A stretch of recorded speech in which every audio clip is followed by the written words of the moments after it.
All right, welcome to the first part of our World War II PowerPoint. If you are taking notes, you can use the fill-in-the-blank notes that are in the World War II folder on Edmodo, or just feel free to take notes as we go along.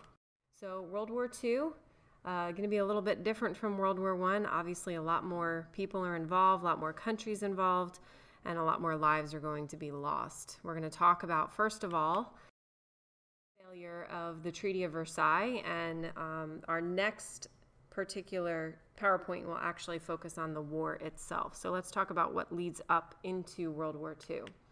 So we know that the Treaty of Versailles did not create any type of enduring peace that the world had hoped that it would. And the main reason for that is because of the severe punishment that they gave Germany in the War Guilt Clause, also known as Article 231. The conservative Germans, those who fought in the war, they definitely resented that. They called it the Diktat, or the dictated peace, and are going to want to seek revenge against that. Also, the failure of the League of Nations is another reason why World War II took place. Without having the United States or even the USSR supporting the League of Nations, that's going to make it very, very weak. Also, the fact that it didn't really have any military to be able to stand up to certain aggressors like Germany and Italy, because when countries violated the provisions of the Versailles Treaty by invading other countries or showing acts of aggression, the League of Nations actually had no way to stand up to those countries or punish them in any viable way. And so there's going to be a bunch of different agreements that take place in the 1920s to try to really enforce the Treaty of Versailles and enforce the League of Nations in any way possible. And they're actually pretty weak and pretty weird, some of the ones we're going to talk about, but definitely it's important to understand that some of these attempts were made in order to prevent war. So one example is called the Locarno Pact, and this took place in 1925, where Germany and a bunch of other European nations agreed that if any type of dispute would arise, that they would come together and try to settle these disputes peacefully. Unfortunately, it really just wound up giving Europeans a very false sense of security about the future, because there was no way to make sure this actually happened. And so the spirit of Locarno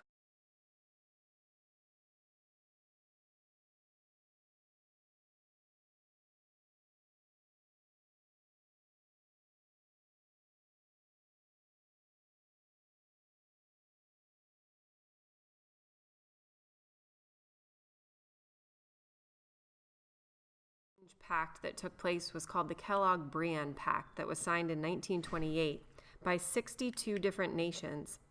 And they basically made the statement that war is illegal, which that doesn't make any sense. They said that you could use war for defensive reasons, but no other reason. And so you can see how weak and insignificant this could be.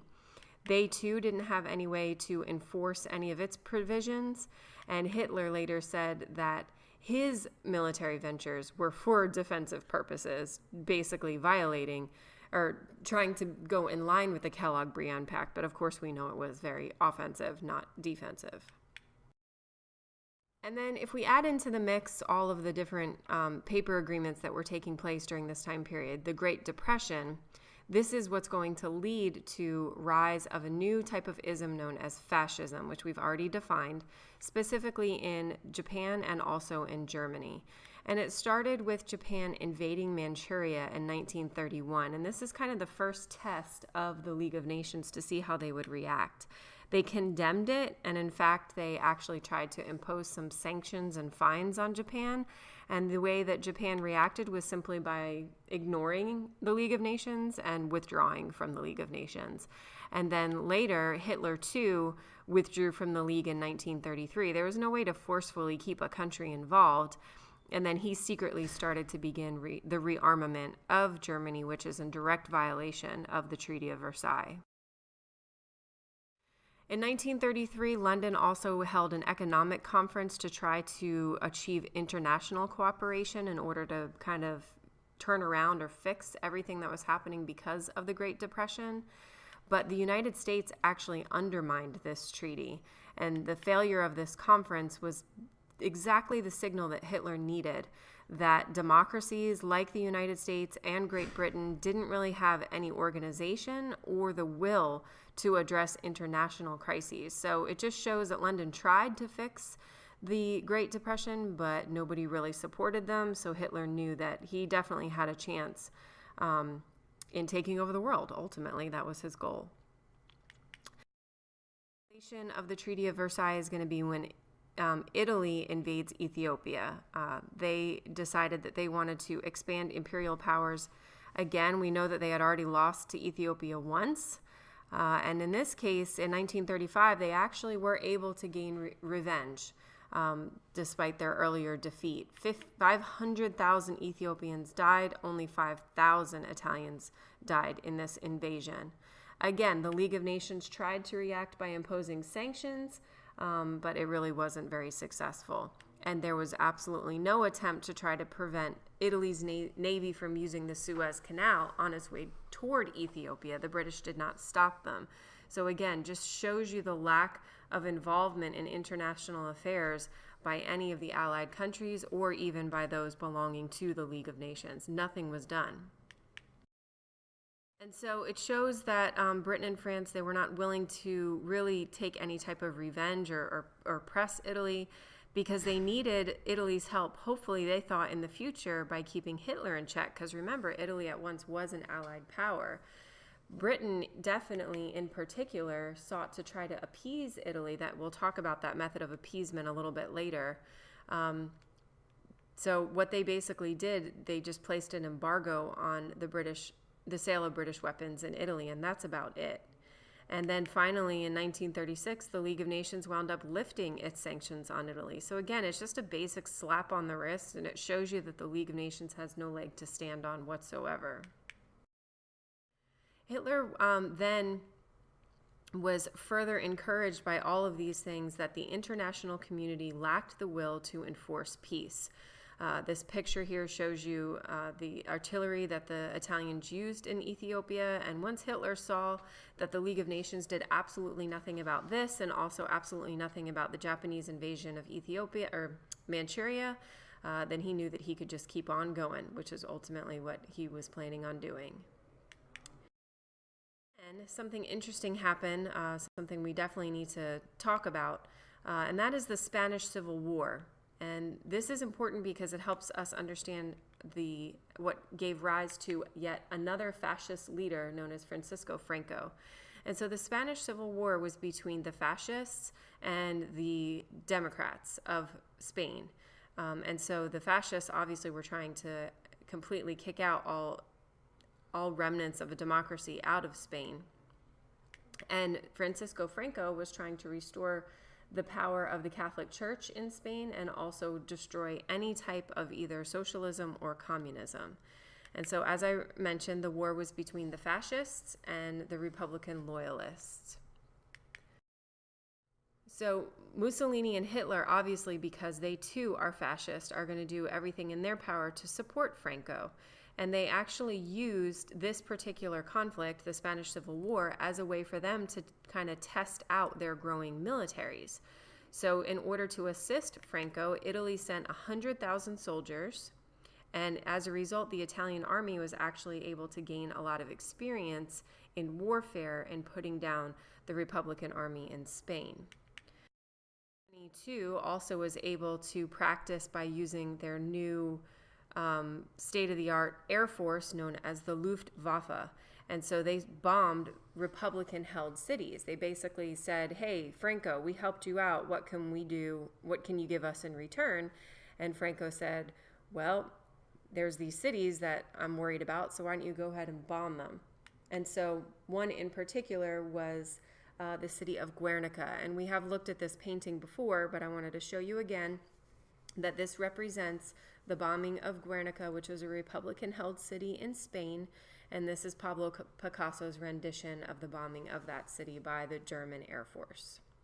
They were completely defenseless, by the way. So Franco wound up winning the war, and Spain became a fascist dictatorship, and that's mainly because he had help from Germany and Italy. And France and Britain were officially forced to recognize the authenticity of Franco's government. But what about the League of Nations? Well, they again are going to be proving very ineffective. They tried to help the Republicans against Franco, but unfortunately they were unsuccessful and completely ineffective. They did not patrol Spain's borders to try to prevent supplies from reaching Franco and the fascist forces, and so we can see just how ineffective they were again. So the British government also was basically just trying to maintain peace as much as possible, so they didn't really do anything to help the loyalists either. And France actually wound up becoming a very popular issue at home because the government is going to be split in two, and it leads to the fall of the leftist Popular Front. So we can see how even a war in a different country, a civil war in a different country, can affect other countries as well. So even though Spain doesn't really have a very large doesn't really do a lot in World War II. This just kind of helps us understand what was happening at the world scene, and again, the ineffectiveness of the League of Nations. And so in response, as a result, a new alliance is going to be formed, known as the Rome-Berlin Axis, or Fassentern. And it shows the alliance there between those two handsome devils, Mussolini and Hitler, and that they vowed to help each other in case war were to break out in the future. So now we're going to start to get into the details of how Germany specifically broke the Treaty of Versailles, and how Germany's power starts to expand, specifically Hitler's power expanding, violating the Treaty of Versailles, violating the other paper agreements that existed. And it started with their reoccupation of what's called the Rhineland in 1936. And I'll show you a map of that on the next slide. But again, this is a direct violation of the Treaty of Versailles because this was a demilitarized region between France and Germany. They were not supposed to have any German military there whatsoever. And officially, it had guaranteed France that German forces wouldn't be able to directly cross its border. But the German military high command was afraid that Germany was still too weak to effectively resist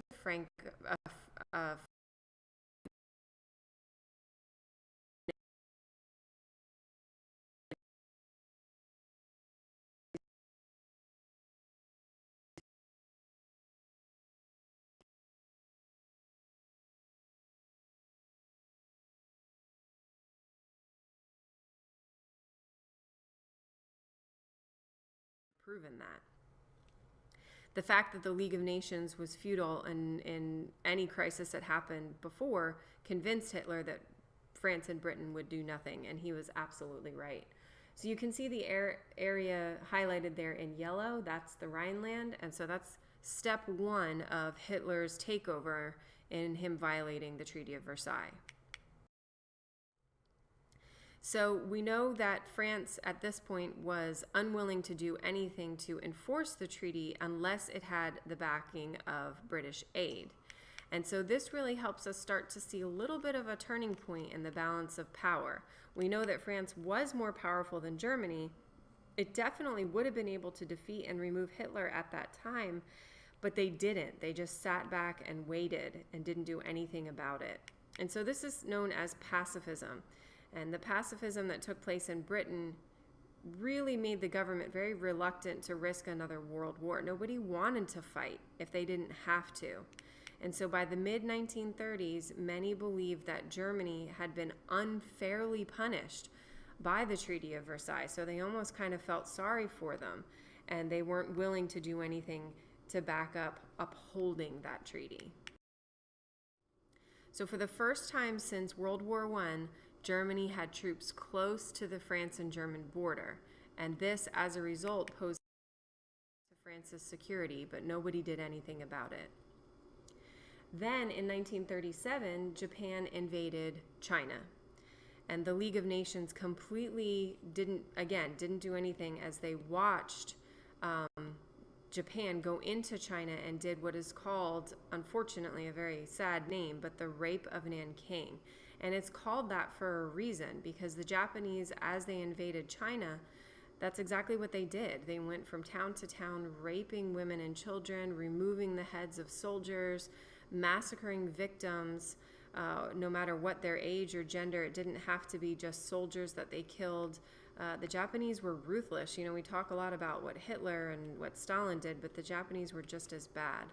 And as this happened, again, the League of Nations did absolutely nothing about it. So eventually what's going to lead to the outbreak of World War II is going to be Germany's conquests. And we're going to talk about what each of those were one at a time. First of all, he completely went against the Treaty of Versailles by the fact that he was rearming his military in the mid-1930s. This was important for the economic recovery of the Great Depression in Germany. So from an economic standpoint, it was very smart for Hitler because it gave people jobs, but it was in direct violation of the treaty. And so his step one in taking over as much land in Europe as possible is known as the Anschluss. And this is when he annexed Austria. Basically, he felt that the only way that Germany would be able to recover from World War I is by creating what is known as Lebensraum. And Lebensraum basically means living space.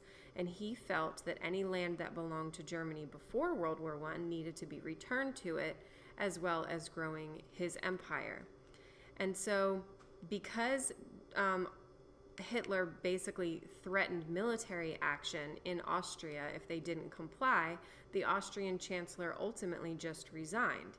And so the Nazi party assumed control and Germany just annexed Austria. So the Anschluss is basically when Germany swallowed up Austria, for lack of a better word. Whereas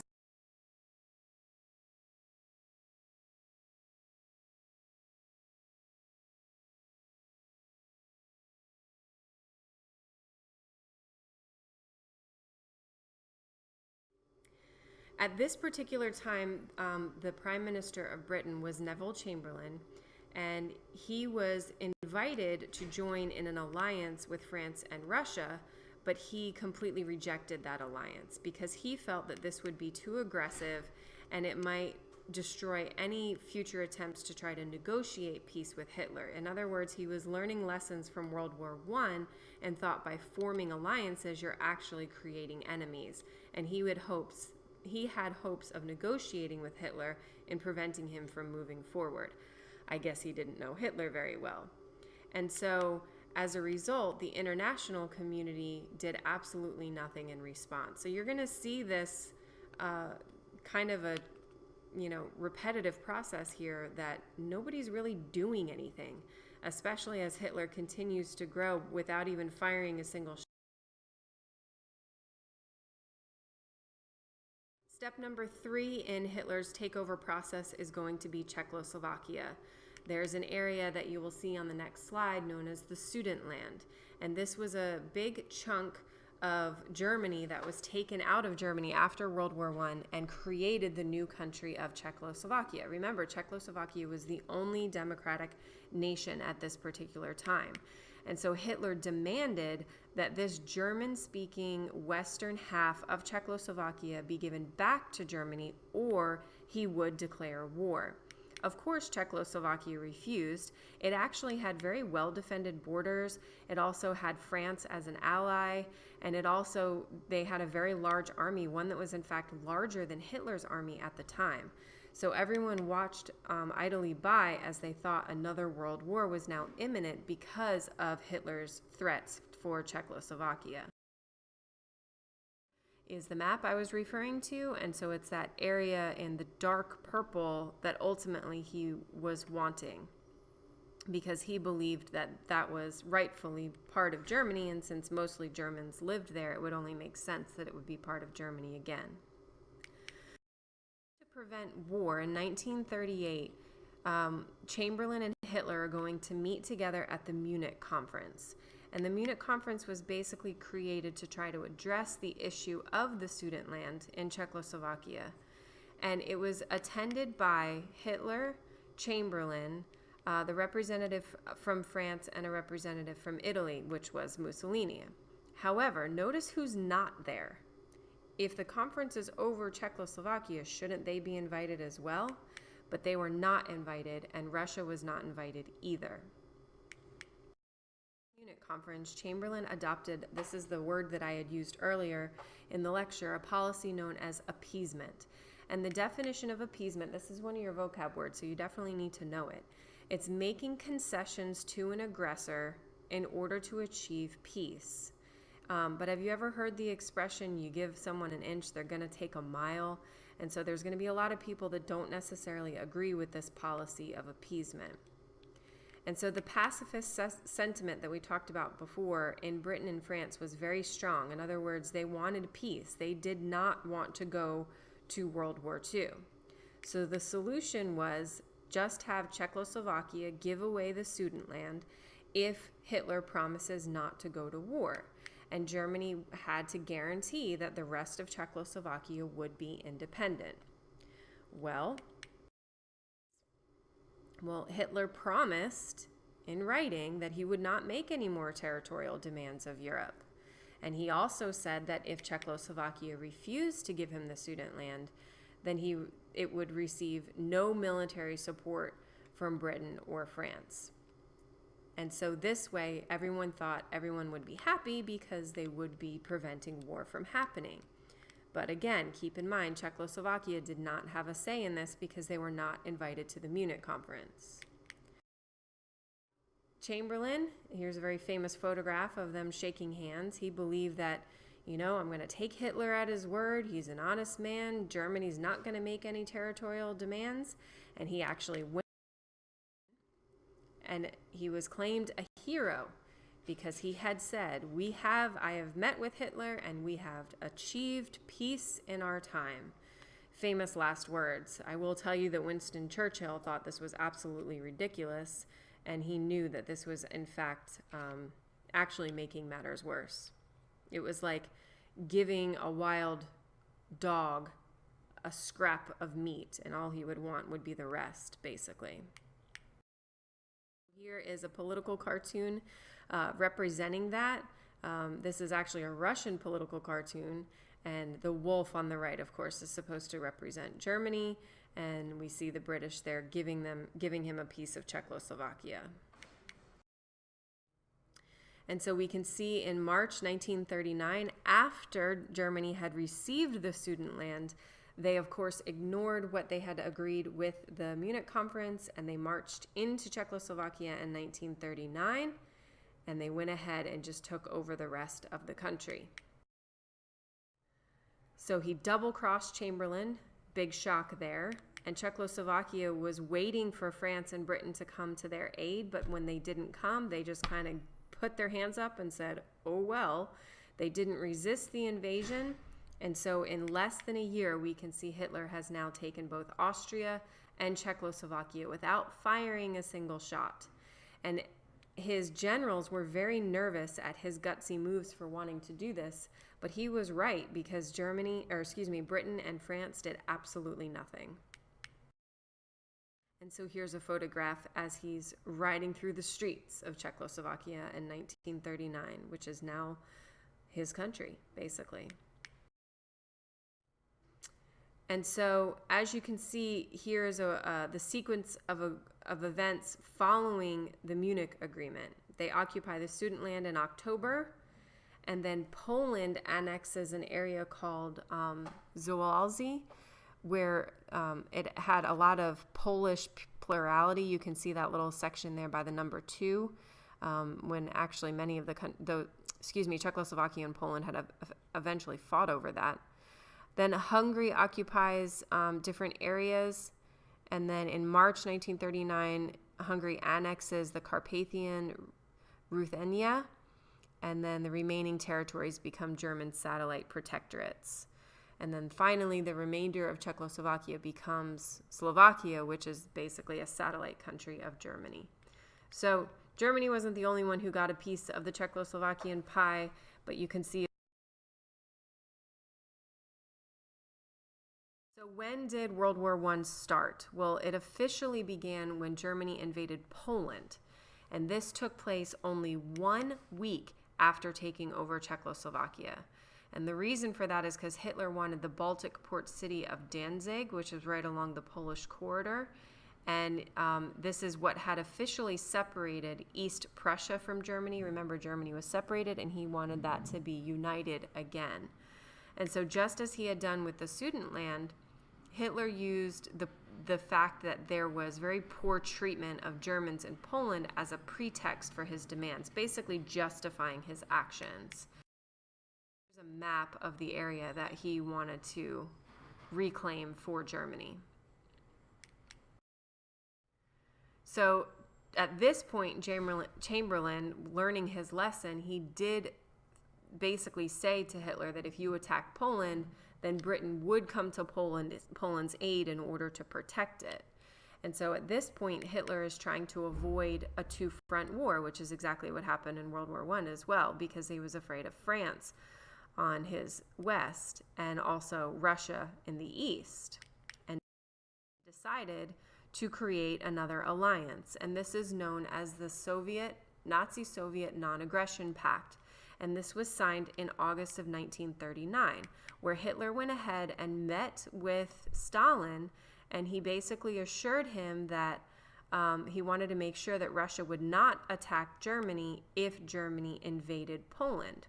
And so it's not really an alliance, I used the wrong word, it's just basically them agreeing not to attack one another. And it would ensure that Germany, as a result, would only have a one-front war against France and Britain, and he wouldn't need to worry about fighting Russia in the east. And this absolutely shocked the world when these two enemies came together, Hitler and Stalin, and in fact did make this agreement, this non-aggression. And so the provisions of the treaty included a 10-year non-aggression pact that they would not attack one another for 10 years. And privately, it also agreed that Germany and the USSR would split Poland in half. Stalin was also allowed to get the Baltic states of Estonia, Latvia, and Lithuania, which they had lost, remember, in the Treaty of Brest-Litovsk. And what's interesting is that France and Britain had offered Stalin military risk without gain. Hitler had offered Stalin territorial gain without risk.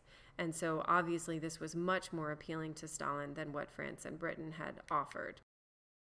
So here's a photograph that basically shows the Foreign Commissioner of Russia signing the pact, and you can see Joseph Stalin behind him smiling. Cartoons that represent this new formed friendship that absolutely shocked the world. So here's one. Everyone says, I wonder how long the honeymoon will last. Not really sure why Stalin's the... And then here we can see Poland as Little Red Riding Hood with the Nazi wolf and the Soviet bear in the bed. So Germany officially invaded Poland on September 1st, 1939, which officially marks the beginning of World War II. And then 2 days later, September 3rd, Britain and France declared war on Germany. So we can say that September 1st, 1939 is the official start date of World War II. And we'll get into the details of that invasion and also the war techniques in our lesson tomorrow. Have a good night.